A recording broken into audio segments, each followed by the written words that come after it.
Welcome back to the ActionTracks Year in Review, and we're heading back to KC Raceway in Waverly, Ohio for some freestyle action. It really came down to two trucks, Mike Vaughters in the Black Stallion and Jim Kohler in the Avenger. As you can see, Mike Vaughters coming out, putting on some big air assault for the crowd here in Waverly. Huge air. Truck losing the doghouse.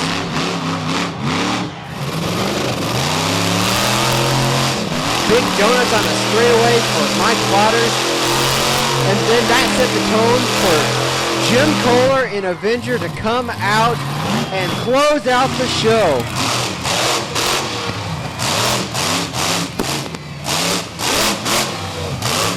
Kohler came out attacking the track.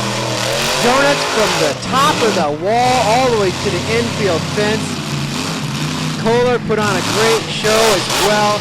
A great tag team approach by these two outstanding competitors. From Waverly, we would bid farewell to dirt, and we would head out to the beachfront in Wildwood, New Jersey, where it came down to Gravedigger versus Avenger for the King of the Beach Championship. The winner of this race would take the King of the Beach title for 2010. It is championship time at Thunder on the Beach. Kohler is on the line, Porter's on the line, and they're off. Drivers are heading down into the first turn, looking pretty even. Kohler swings wide, dirt tractor through the corner.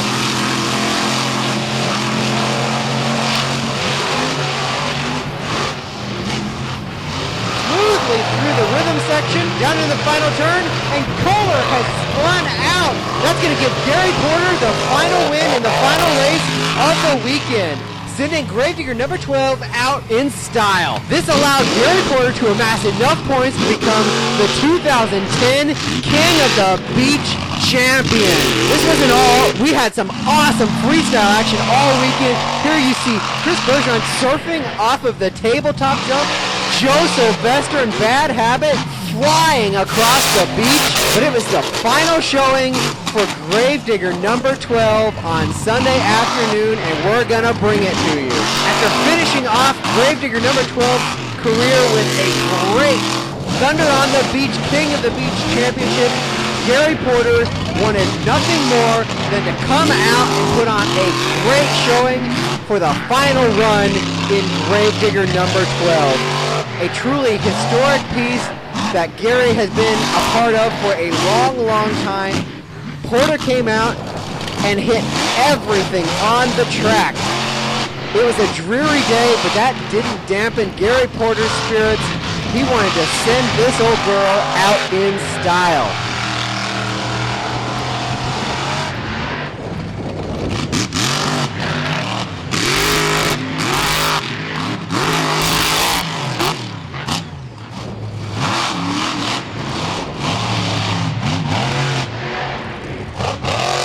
Porter cross-threading everything on the track, ripping into a donut on the tabletop.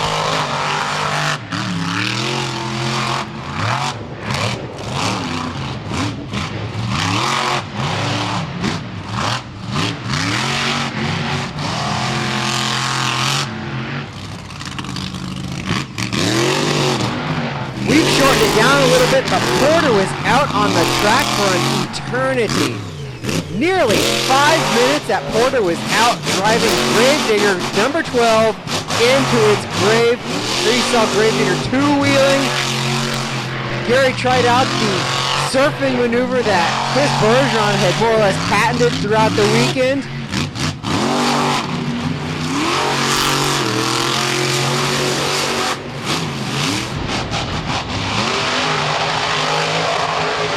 Hear the engine bumping up against the rev limiter.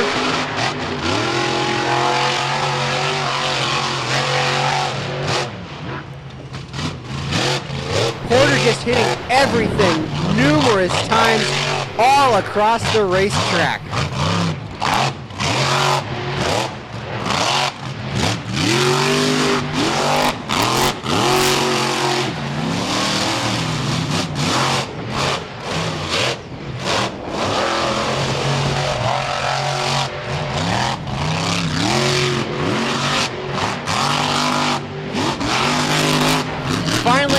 the transmission beginning to give out.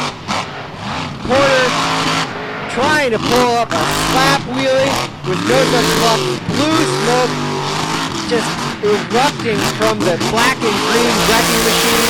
Porter tries to rip it into a donut, and the truck just says no more. A slight fire breaks out. Porter quick to get out of the truck and salutes the great Wildwood Thunder on the Beach crowd. A fitting end for Gravedigger number 12. From Wildwood, where we saw Gravedigger number 12 roll into history, we went to Auburn, Indiana for the 4x4 Off-Road Truck Show Challenge, where we saw more history in the making. We saw a great nostalgia monster truck and mud bog show put on by Gas Guzzy Events and Marketing, where we saw classic monster truck Uncle Slam, you saw him right there, formerly known as the Duraliner Giant, coming out and putting on a car crush. But the feature of the event was definitely four monster trucks attempting to float on water. Something that hadn't taken place in probably 25 years. We had four trucks that attempted the lake crossing.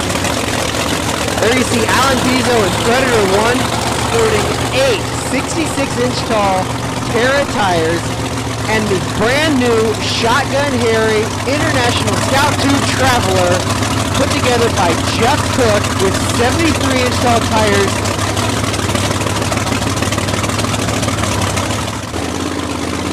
One truck was unable to make it into the water, but we also saw Jeremy Hossman in the truck he calls Old School make the float as well. We had a spectacular onboard camera on Predator 1, and there you see it right now, churning up the water right in front of the camera. Alan Pizzo just having a great time all day long, bringing the Predator 1 truck right up to the bank, showing off for the camera.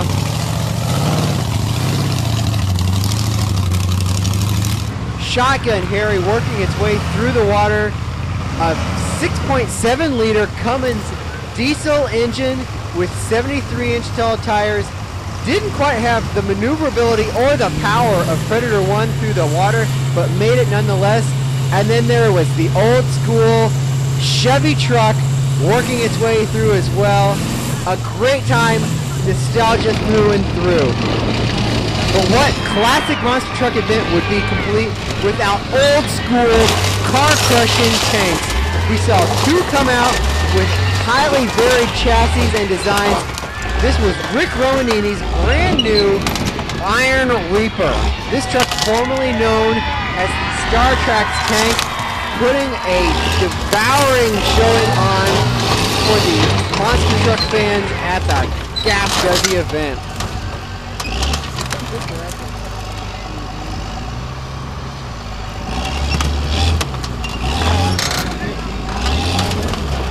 Then second out, we had Andy Hoffman in his Nightcrawler tank. This truck started out as the Predator Tracks tank. This truck actually had some suspension, and Andy really came out with a lot of momentum and topped it off by running through the pit that no one could make it through today. In the end, it conquered Andy Hoffman as well when Nightcrawler threw a blower belt off that big block Chevy engine.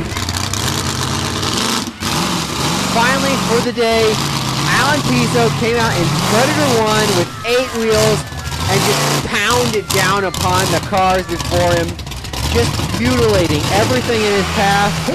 And Shotgun Harry came out last, closing out the show, rolling over the van stack. Just a beautiful new piece, Old School through and through, but all new for Jeff Cook.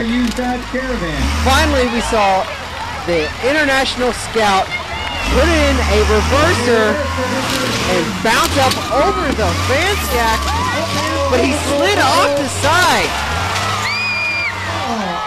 Big trouble for Shotgun Harry. Jeff Cook trying his best to work his way off the cars, to no avail. A great event all day long. We'll hope to see more Gas Guzzy events in the future. The old school flavor, just an excellent taste. That was all for the first season of ActionTracks. We've had a great time bringing you action throughout the country. We hope you've had a great time. We hope to bring you a lot of great events in the near future for Season 2. Look for us at the start of 2011. Thank you, fans, for an awesome first season of ActionTracks.